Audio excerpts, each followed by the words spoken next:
जैसे दीपक भाई, मैं आजकल देख रहा हूँ कि भैंस दिनों दिन महंगी होती जा रही है, उसका क्या कारण है?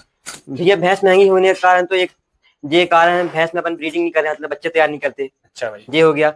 और पहले आप ये देखिए, आज से 20 साल पहले, हाँ हाँ। 10-20 साल पहले लोग हर घर में एक दो गाय भैंस थी। अच्छा। वो ट्रेंड खत्म हो गया। बिल्कुल। अभी नए लोग इसमें आना नहीं चाहते। आना नहीं चाहते। और दूध की डिमांड हर जगह है, नीड।